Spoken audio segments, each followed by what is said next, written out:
Friends பாருங்க, எல்லாம் plastic அரிசி சொன்னாங்க. நான் நம்பல, சும்மா ஏதோ சொல்றாங்கன்னு நினைச்சேன். இங்க பாருங்க, நான் இது ரொம்ப நேரமா இப்பதான் வந்தேன் வீட்டுக்கு, சாப்பிடலான்னு உட்காந்தேன். பாருங்க, தட்டுல எல்லாமே போட்டுக்கிட்டேன். அதுல இருந்து தான் ஒரு இது எடுத்திருக்கேன். கரெக்டா நான் சாப்பிடும்போது ஒரு வீடியோ போன்ல வந்தது, அதை பார்த்துட்டு இருந்தேன். பார்த்தா அது இது நான் முந்தா நேத்து வாங்கின அரிசி. இது சாப்பிடும்போது என் ஹஸ்பண்ட் சொன்னாரு, இது டேஸ்ட் நல்லா இல்ல, இது சாப்பாடு மாதிரியே இல்ல அப்படின்னு சொன்னாரு. சரி, ரைஸ் மாத்திட்டு வேற வாங்கிட்டோம். பட் ஆல்ரெடி நான் காலையில வடிச்ச சாப்பாடு இது. பாருங்க, நான் நம்பவே இல்லை. இது என்னதான் எவ்வளவு நேரமா நான் இதை பிசைறேன், இது என் கையில ஒட்டவே இல்லை. உண்மையான அரிசி இப்படி எல்லாம் இருக்காது.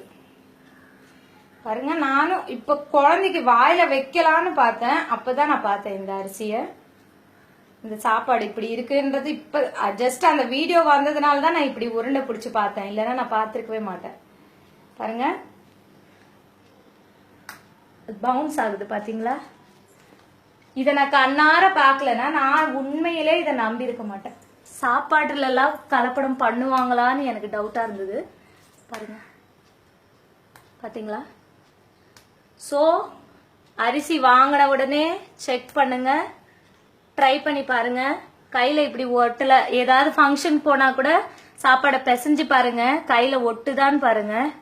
அப்படி ஒட்டலைன்னா தயவு செய்து அதை சாப்பிடாதீங்க, குழந்தைங்களுக்கு கொடுக்காதீங்க. 2 டேஸா நான் தெரியாம இந்த சாப்பாடு தான் என் குழந்தைங்களுக்கு கொடுத்துருக்கேன். இதனால என்ன விளைவுகள் வரும்னு எனக்கு தெரியல, பயமா இருக்கு. ஸோ ப்ளீஸ் இதை ஷேர் பண்ணுங்க எல்லாருக்கும்.